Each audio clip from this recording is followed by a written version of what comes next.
యోజన విస్తీర్ణమైన సముద్రం దాటి లంకానగరానికి వచ్చిన కథ ఎన్నోసార్లు మీరు విన్నారు. యోజనము అంటే 8 మైళ్ళు.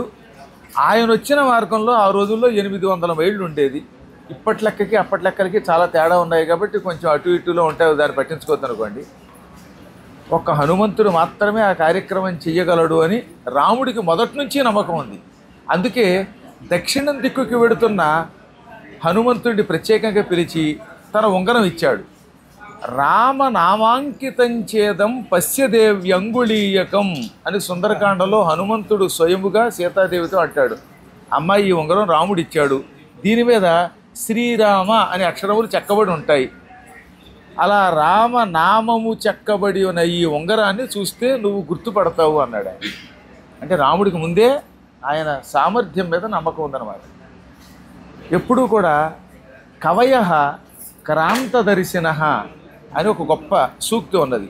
కవయః అంటే కవులు, క్రాంతదర్శినులు, జరగబోయేదని ఊహిస్తారు. కొన్ని వేల సంవత్సరాల తర్వాత ఏమొస్తుందో ఊహించేవాడిని కవి అంటారండి.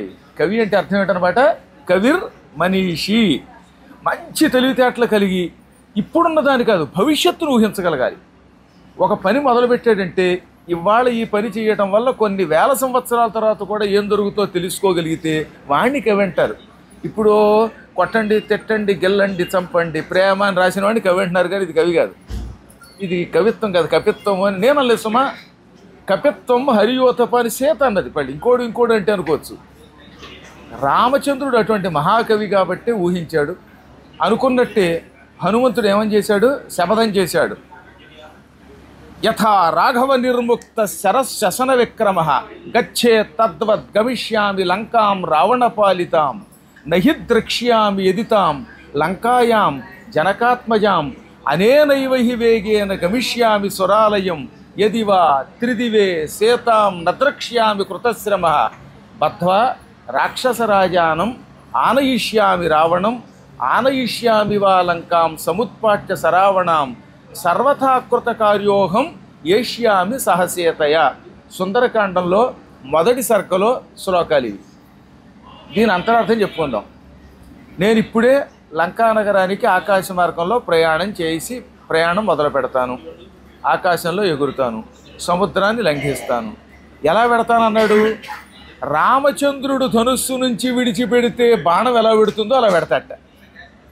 రాముడి బాణం విడిగా ఏ పని చేయదు, ఒక పుల్ల లాంటిది. కానీ ఒక్కసారి రాముడు చేత్తో తీసుకున్నాడు, ధనుస్సుకి ఎక్కువ పెట్టాడు, విడిచిపెడితే ఇక అది ఆగదు. పని పూర్తి చేస్తే కానీ వెనక్కి రాదు. అందుకే రామబాణానికి తిరుగులేదన్నారు. మనబోటి వాళ్ళం బాణం వేస్తే మనకు కూడా తగలచ్చు, పక్కవాడికి తగలచ్చు, అసలు తగలకుండా ఎక్కడైనా వ్యర్థం అయిపోవచ్చు. కానీ రాముడి బాణం అలా కాదు, ఎవడి మీద వేస్తే వాడు అంతం చూసేస్తుంది. ఏ పని చెబితే ఆ పని చేసి పెడుతుంది. నేను రామబాణం లాంటి వాడిని, విడిగా నేను కోతినే, కానీ రాముడు చెప్పాడు కనుక పని చేసేటప్పుడు రామబాణంలో ఉంటాను. అది కూడా ఎలాగా, శసన విక్రమ. శసనం అంటే గాలి. గాలి ఎంత వేగంగా వెడుతుందో అంత వేగంగా వెడతాను. వెళ్ళి లంకంతా సీత కోసం గాలిస్తాను. సీత కనబడిందా సరే సరి, కనబడకపోతే ఏడుస్తూ వెనక్కి రాను. అనేనైవ హి వేగేన, అదే వేగంతో, అంటే ఇప్పుడు లంకానగరానికి ఎంత వేగంతో వెళ్ళాడో ఆ వేగం తగ్గించుకోట, ఏరోనాటికల్ స్పీడ్తో మళ్ళీ గమిష్యామి సురాలయం, స్వర్గానికి కడతాను. స్వర్గంలో కూడా సీతను వెతుకుతాను.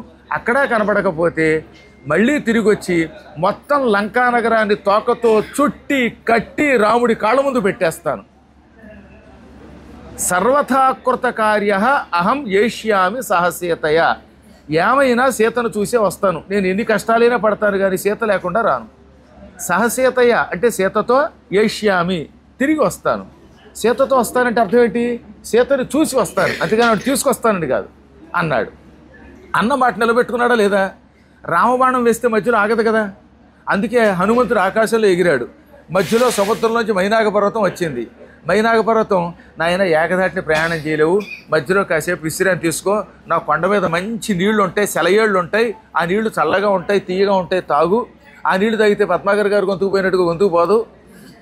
తర్వాత పళ్ళు ఉన్నాయి, ఇవన్నీ తిరిగి విశ్రాంతి తీసుకుని వెళ్ళమంటే నేను రామబాణంతో పోల్చుకున్నాను కనుక మధ్యలో ఆగనన్నాడు ఆయన. ఇక్కడే ఒక చిన్న టెక్నిక్ ఉంటుంది వాల్మీకి గొప్పతనం. ప్రతిజ్ఞాచ మయా దత్త నా స్థాతవ్యమిహాంతరే అన్నాడు ఆయన. అంటే ఏమిటి?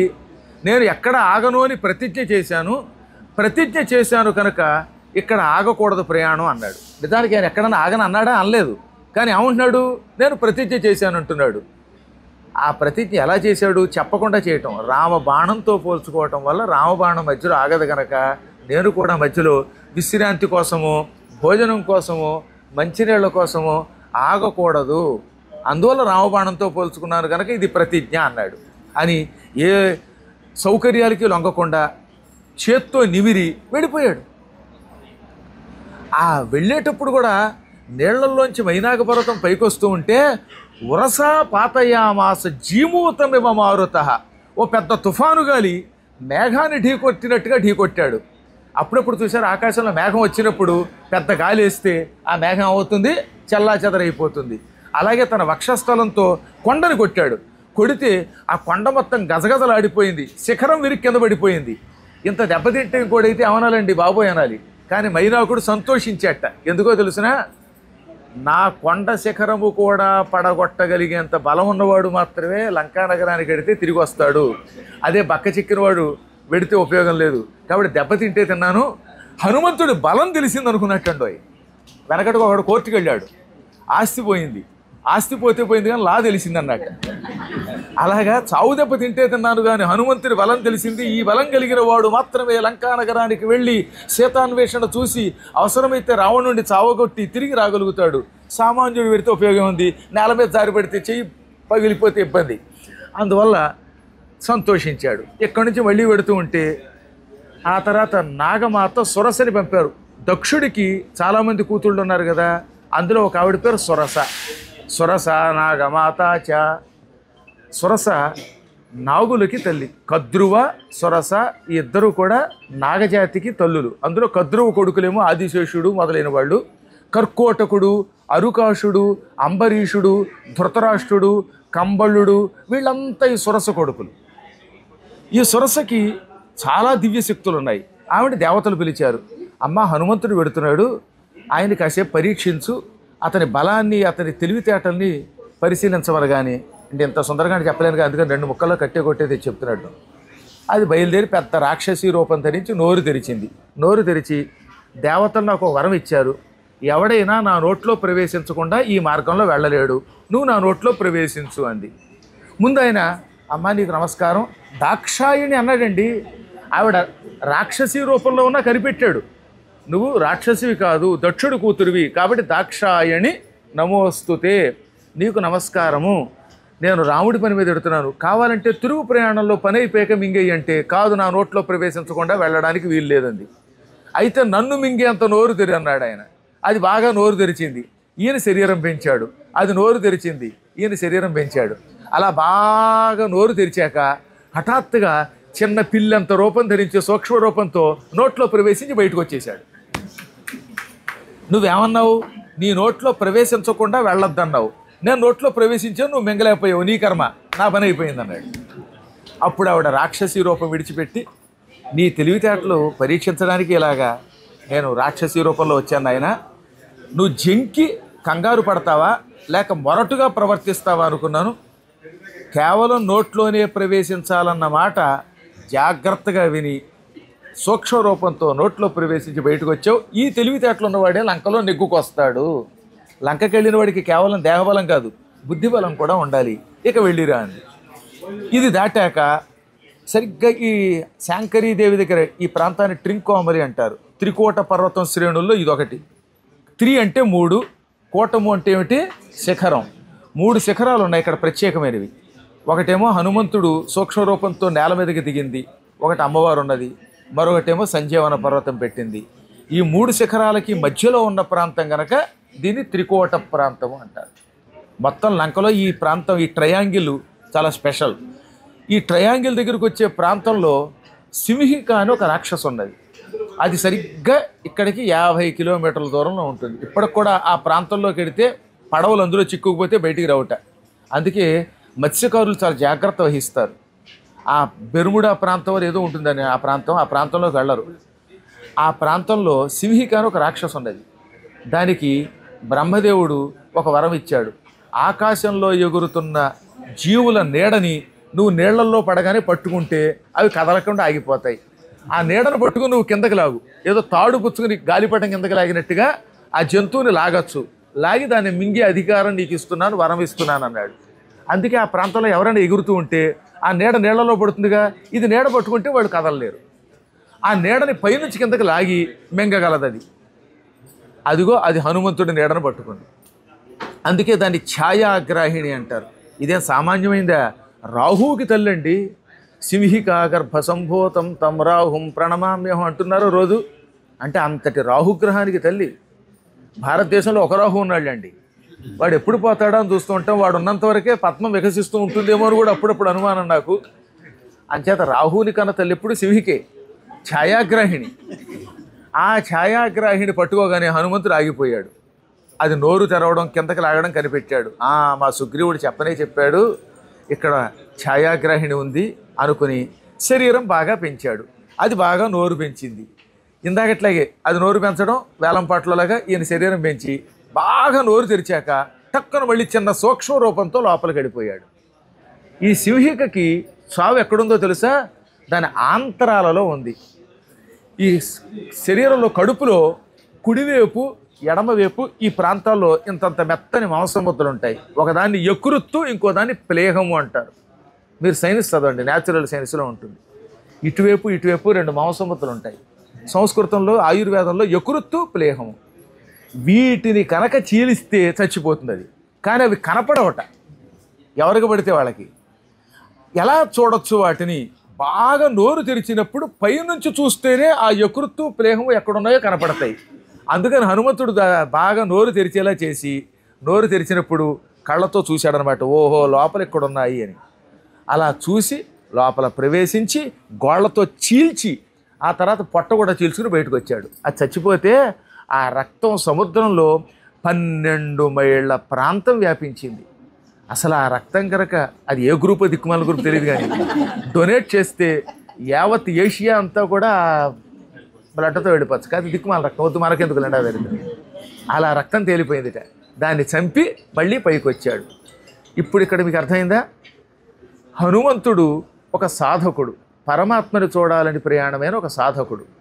సాధకుడు మంచి పని మొదలు పెడితే అనేకములైన ఇబ్బందులు వస్తాయి. అందులో మొదటిది ఆత్మీయుల ఇబ్బంది, ఆత్మీయ పరీక్ష అంటారు.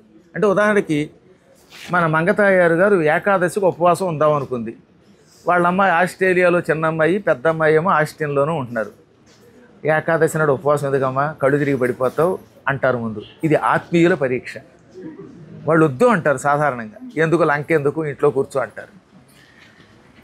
అంటే వీళ్ళ పిల్లలు వద్దని లేదండి, డబ్బులు ఇచ్చి పంపించారు. ఆవిడ పేరు ఊరికి ఎత్తాను, కానీ మళ్ళీ మీ పిల్లలకు చెప్పాలి, గురువు గారు మా గురించి ఎత్తారు బాబోయ్ అని చెప్పద్దు. అందుకు చెప్పొచ్చింది ఏంటంటే, ఆత్మీయులు సాధారణంగా వెనక్కి లాగుతారండి వద్దని. ఎందుకంటే వాళ్ళు ముగ్గురు పోరాడుతూ ఉంటారు, మనకెందుకు, మన పిల్లల్ని ఇంట్లో సాఫ్ట్వేర్ చేయించుకుందాం, ఏదైనా కష్టం వస్తే ఆ భరతవర్ష శివప్రసాదో, లేకపోతే హిందూ జనశక్తి లలిత కుమారో, కరుణాకరో, శివశక్తో చూసుకుంటారు, మనం మాత్రం హాయిగా ఇంట్లో హోటళ్లలో వాటిలో తిరుగుదాం అనుకుంటారట. అంటే మనం మాత్రం సుఖంగా ఉండాలి, పరీక్షలో నెగ్గకూడదు. అందుకని ఆత్మీయులు మంచి పనిని వద్దని వెనక్కి లాగుతారు. ఇందులోంచి బయటపడ్డాడు హనుమంతుడు. ఆత్మీయుడు ఎవరు? మైనాకుడు. మైనాకుడు భోజనం చేసేళ్ళమంటే ఆ ఆత్మీయ పరీక్షని నెగ్గి ఆ లోభానికి లొంగకుండా ప్రయాణం అయ్యాడు. ఇప్పుడు దేవతలు పరీక్షిస్తారట. ముందు ఆత్మీయులయ్యాక దేవతలు ఒక గొప్ప పని చేస్తున్న వాడిని నెత్తి మీద మొట్టికాయలు మొట్టి వీడు నెగ్గుతాడా లేదా అని పరీక్షిస్తారు. ఆ దేవతా పరీక్ష సురస. దేవతా పరీక్ష అయ్యాక రాక్షస పరీక్ష వస్తుంది. రాక్షస పరీక్షలో నెగ్గారనుకోండి, అప్పుడు చిత్తభ్రాంతి కలుగుతుంది. అహంకారం ముందేం చేస్తుందన్నమాట, అడ్డుకుంటుంది. ఆ అహంకారమే లంకాదేవత. హనుమంతుడు 3 తట్టుకున్నాడా? తట్టుకున్నాక ఇంకా లంకలోకి వెళ్ళబోతూ ఉంటే లంక అధిదేవత అడ్డుకుంది. తెలియక మీరంతా లంకిణి అంటారు, కానీ అసలు లంకిణి అనే శబ్దమే లేదు. లంక సాతం హరివరం దృష్ట్వా లంకా సా కామరూపిణి అన్నారు. ఎందులో 3వ సర్గలో సుందరకాండంలో హనుమంతుడు దిగడం, దిగిన దగ్గర నుంచి లంకానగరం అంతా పరిశీలించి చూడడం, ఇదంతా లంకానగర దేవత చూసింది. ఆవిడ గ్రామదేవత, లంకానగరానికి చిన్న దేవత, క్షుద్ర దేవత, రాక్షసి కాదు.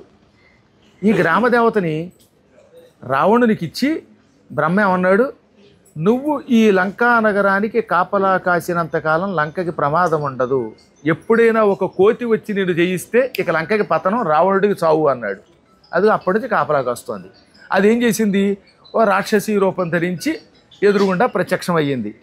ఒరే, ఇందాక నుంచి చూస్తున్నాను రో, ఎవరున్నా లేకపోయినా నేను చూస్తాను, అసలు సీసీ కెమెరా నేనురా అన్నది. ఏది ఇలా ఒరే అంది.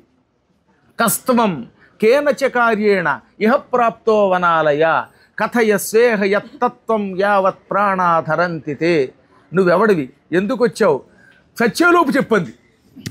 అది కూడా పోనీ చెప్పేస్తే నిజం చెబితే నేను వదులుతానండల్లా, నువ్వు చచ్చేలోపు చెప్పు అంటే నిజం చెప్పినా చంపుతాను, చెప్పకపోయినా చంపుతాను, కానీ ఎలాగో చచ్చేవాడివి నిజం చెప్పి చచ్చిపోవద్ది.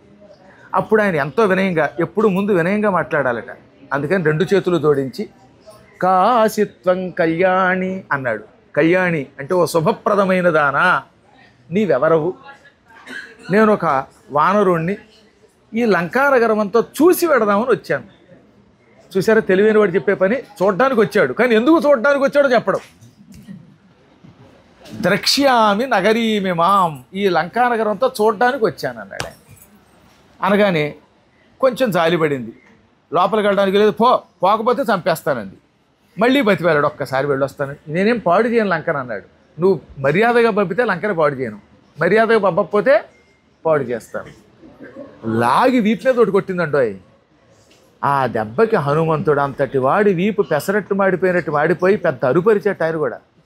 అంటే ఎంత గట్టిగా కొట్టిందో ఆలోచించండి.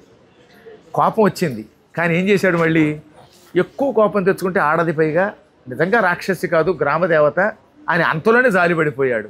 అందుకని ఏం చేశాడనమాట, ఎక్కువ కోపం తెచ్చుకోలేదు. నాతిక్రోధ స్వయంకృత నా అతిక్రోధ అంటే అతిక్రోధమును పొందలేదు.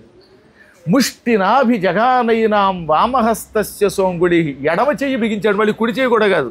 దీని బతుక్కి లెఫ్టిస్ట్ చాలు, రైటిస్ట్ వేస్ట్ అనుకుని ఎడమ చెయ్యి బిగించి ఈ అంగుళి బొటనవేలు బయటకు వచ్చేలా చేసి దొక్కలో ఇచ్చాట. చిన్న కిక్కు, గట్టిగా కాదు, చిన్న కిక్కు ఇచ్చాడు. ఆ చిన్న దెబ్బకి నెత్తురు కక్కుని కింద పడిపోయింది.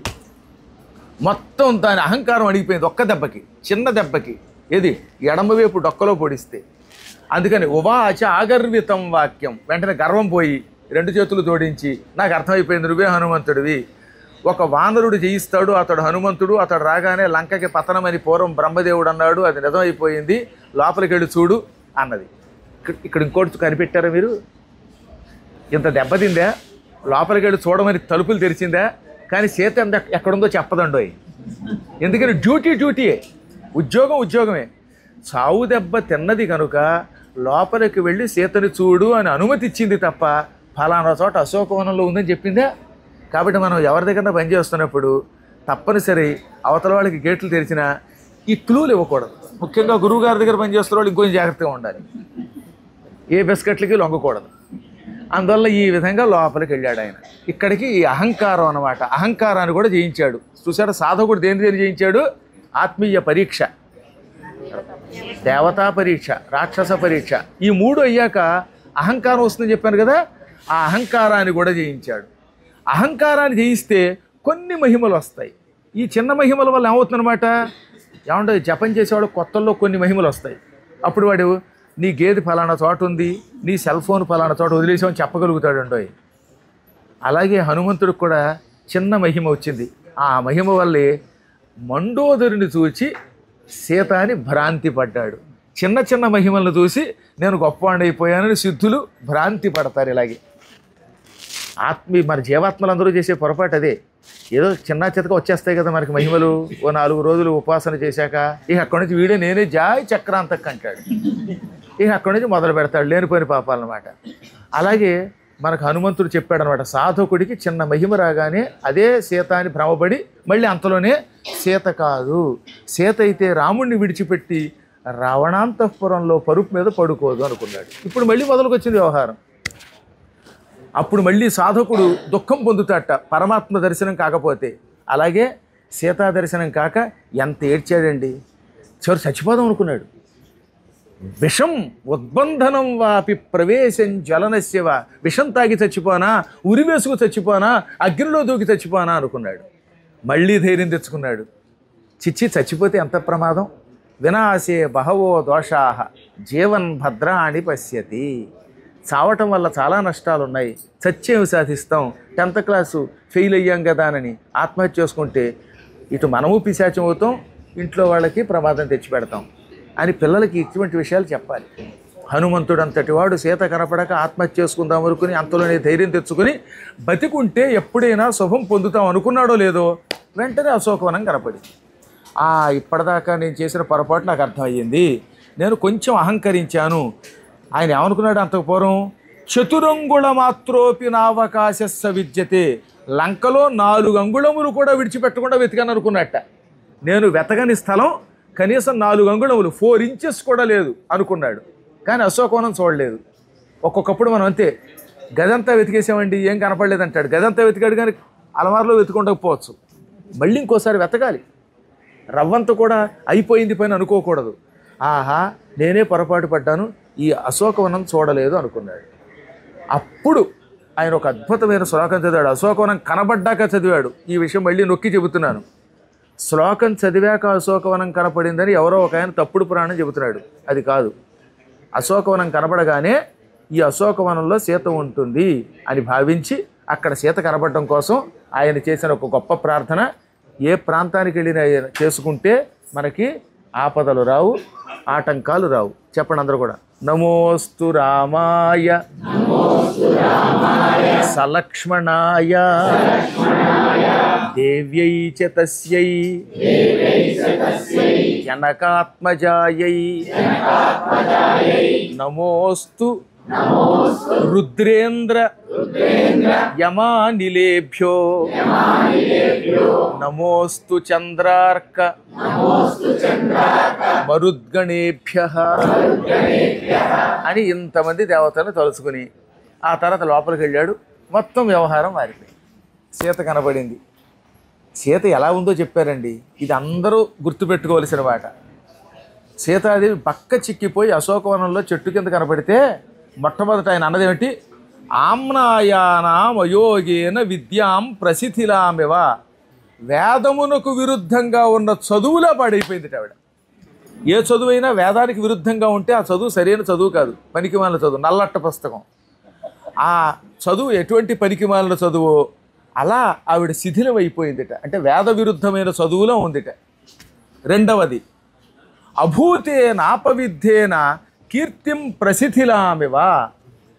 ఒకళ్ళు ఏ తప్పు చేయలేదు కానీ అన్యాయంగా అభాండం వచ్చి పడింది. ఎవరో కుట్ర పని అభాండం వేశారు. అన్యాయముగా వచ్చి పడిన అభాండం వల్ల పాడైపోయిన కీర్తిలో ఉందిట. ఎంత అద్భుతమైన ఉపమానం అండి. కొన్ని లక్షల సంవత్సరాల క్రితం వాల్మీకి చెప్పాడు. నిజానికి వాడు ఏ తప్పు చేయలేదు కానీ కావాలని కొంతమంది ఆ కుట్రలో ఇరికించారు. వీడు తప్పు చేశాడు అన్నారు 100 సార్లు. జనం కూడా ఉన్నవాడు కూడా నమ్మారు.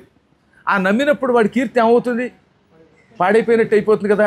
తాత్కాలికముగా అన్యాయముగా వచ్చి పడిన అపవాదు వల్ల పాడైన కీర్తి వలె ఉందిట.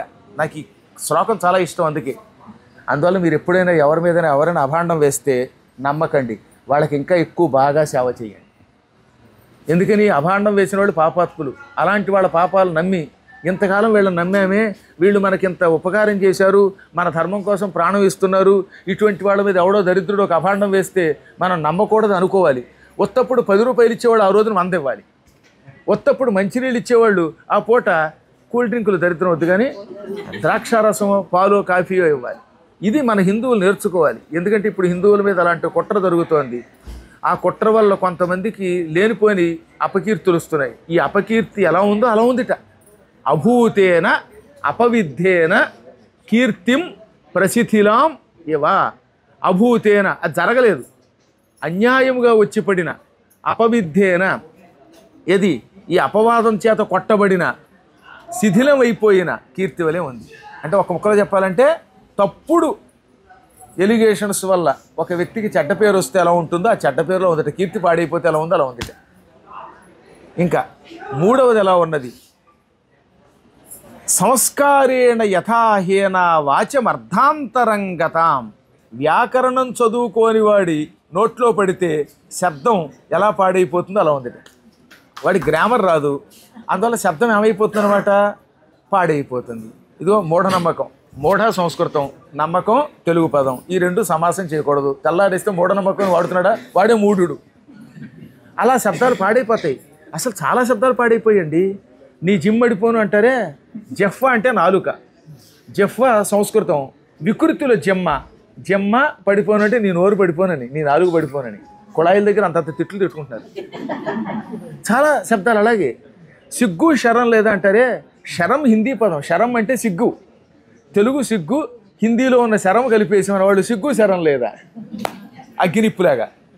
రామయ్య తండ్రి, అయ్య అంటే తండ్రి, తండ్రి అన్న తండ్రి.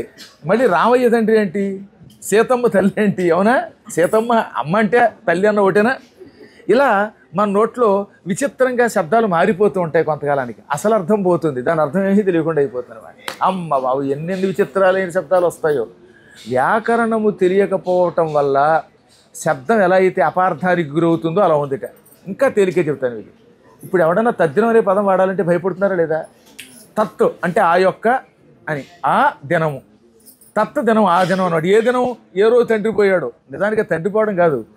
ఇప్పుడు మహాభారతంలో ఆదిపర్వంలో ఏమని ఉంటుంది, వ్యాసుడు పుట్టిన దినాన్ని తద్దినం అన్నాడు. అంటే వ్యాసుడు పుట్టిన దినం అని.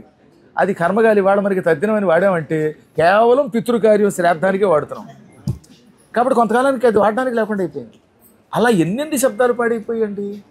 చాలా చిత్రంగా ఉంటుందన్నమాట. కాలక్రమేణా శబ్దాల్లో చాలా మార్పులు వచ్చి పడిపోతూ ఉంటాయి. అలా వ్యాకరణం తెలియని వాడు నోట్లో పడడం వల్ల శబ్దం ఎలా మారిపోయిందో అలాగా ఆవిడ కూడా శిథిలం అయిపోయింది. బా ఎన్ని చెప్పాడో అక్కడ సీత. అటువంటి సీతను చూశాడు ఆయన. చివరికి అమ్మవారిని చూసి సాధించి మాట్లాడాడు, ఉంగరం ఇచ్చాడు, అమ్మవారి దగ్గర చూడామణి కూడా తీసుకున్నాడు. అలాంటి ప్రాంతంలోకి అడుగుపెట్టి ఇప్పుడు మనం వెళ్ళబోతున్నాం. అందులో నాకు ముఖ్యంగా చాలా ఇష్టమైన స్థలం త్రికోట శిఖరంలో ఉత్తమ మధ్య శిఖరం ఉంటుంది. ఆ శిఖరంలోనే హనుమంతుడికి ఆలయం కట్టారు. చిన్మయ మిషన్ వాళ్ళు టేకప్ చేశారు దాన్ని. అదొకటి. మూడవ శిఖరం అశోకవనం. ఆంజనేయుడి పాదాలు ఉంటాయండి, ఇంత పెద్ద పాదాలు ఉంటాయి. మీరు అక్కడ తొందరపడి మీ దారిని మీరు వెళ్ళిపోకుండా ఒక 5 నిమిషాలు అక్కడ కూర్చుంటే ఆ హనుమంతుని పాదాలు, ఆ విశ్వరూపం కథ మీకు చెబుతాను. ఆ పాదాలు ఉన్నాయి, ఫోటో ఉందా? ఆంజనేయుడి పాదాలు ఒకసారి చూపించండి. అంటే మేము చాలాసార్లు తిరిగాం కాబట్టి నేను ఎక్కువసార్లు తిరగలేకపోయాను, కానీ రాజుగారు 2 సార్లు తిరిగారు, గురువుగారు కేవలం 15వ సారే ఇది. అంతకంటే ఎక్కువ రాలేకపోయాను నేను. ఆ పాదాలు చూడాలండి, అసలు వాటిని కళ్ళకు అద్దుకోవాలి. ఆ ప్రాంతంలోకి వెళ్ళాలి. చల్లని నది ఉంటుంది అక్కడ. అశోకవనంలో సీత కూర్చున్న చెట్టు కింద ఇప్పుడు రామాలయం కట్టారు. ఆ ప్రాంతం చాలా చల్లగా ఉంటుంది. కేదారం, బదరి, ఊటీలాగా చల్లగా ఉంటుంది. చీకటి పడకుండా పెడితేనే మనం ఏదైనా బాగా చూడగలుగుతాం. అందువల్ల మా భాస్కరుడు వాళ్ళు బతిమాలి పగలు వెళ్ళేలా చూస్తే బాగుంటుంది అనుకుంటున్నాను. సాయంత్రం చీకటి పడ్డాక ఆ ప్రాంతంలో ఎక్కువసేపు ఉండలేము, స్పష్టంగా కనపడదు. అక్కడ చిన్న నది ప్రవహిస్తూ ఉంటుంది. ఈ నది ప్రవహిస్తోందని సుందరకాండంలో వాల్మీకి 15వ సర్గ 14వ సర్గలో చెప్పాడండి. 14వ సర్గ చూడండి వెళ్ళగానే. ఈసారి మీ దగ్గర సుందరకాండం ఉంటే చూడండి. సీతాదేవి వేళ తప్పకుండా సంధ్యావందనం చేసింది. సంధ్యావందనం ఆడవాడు కూడా చేయాలి, మగవాళ్ళే కాదు. అందుకని అక్కడ ఏమంటాడు, సంధ్యాకాల మనాహ శ్యామ ధ్రువమేష్యతి జానకి సంధ్యార్థే వరవర్ణిని. సీతాదేవి ఉదయం, మధ్యాహ్నం, సాయంత్రం 3 వేళల్లో వేళ తప్పకుండా సంధ్యావందనం చేస్తుంది. అటువంటి వాళ్ళని ఏమంటారు, సంధ్యాకాల మనాహ. అంటే సంధ్యాకాలమే తన మనస్సుగా కలిగినది, తన మనస్సులో వేళ తప్పకుండా సంధ్యావందనం చేయాలనే కోరిక కలిగినది అన్నారు. అంటే ఎంత శాస్త్ర మర్యాదలు కాపాడిందో ఆలోచించండి. ఆవిడ ఒక్క పని కూడా ఆపలేదు. ఆవిడ శాస్త్ర కర్మలు అంటారు వీటిని. అంతటి జగన్మాత కూడా సంధ్యావందనం అనే కర్మ విడిచిపెట్టలేదు. ఇవాళ మనమేమో కళ్ళు మూసుకొని ధ్యానం చేస్తే చాలు, ఏమీ అక్కర్లేదు, లేకపోతే ఒక్కసారి జై శ్రీరామ్ అంటే చాలు అంటే కుదరదు. కర్మలను విడిచిపెట్టకూడదు. ఆ కర్మ బతికున్నంతకాలం చెయ్యాలి. కర్మ ఎప్పుడు విడిచిపెట్టాలి? నువ్వు అన్నం తినవలసిన అవసరం లేనప్పుడు, లేక నిద్రపోవలసిన అవసరం లేనప్పుడు మాత్రమే విడిచిపెట్టాలి. అప్పటిదాకా మన పనులు మనం చేయవలసిందే. పూజ చెయ్యాలి, అన్నం తినాలి, కుటుంబ కార్యక్రమాలు నిర్వహించాలి, దుష్ట శిక్షణ చెయ్యాలి, శిష్ట రక్షణ చెయ్యాలి, ఇవన్నీ చెయ్యాలి. అందువల్ల అమ్మవారు వేళకి సంధ్యావందనం చేసేది. అలా సంధ్యావందనం చేసేటప్పుడు ఏం చేయాలి? నది దగ్గరికి రావాలి కదా. ఈ నది నా దగ్గర ప్రవహిస్తోంది, ఇక్కడికి సీత వస్తుంది, సంధ్యావందనం చేస్తుంది అనుకుంటాడు. ఆ జలం అండి ఇప్పటికి కూడా ప్రవహిస్తోంది. ఆ నీడు మీద చల్లుకోవచ్చు, బట్టలు తెచ్చుకుంటే స్నానం కూడా చేయొచ్చు.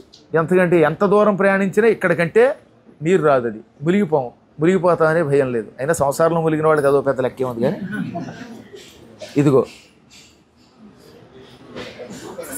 ఒక్కసారి చూడండి అందరు, ఒకసారి చూపించారు అందరికీ నన్ను.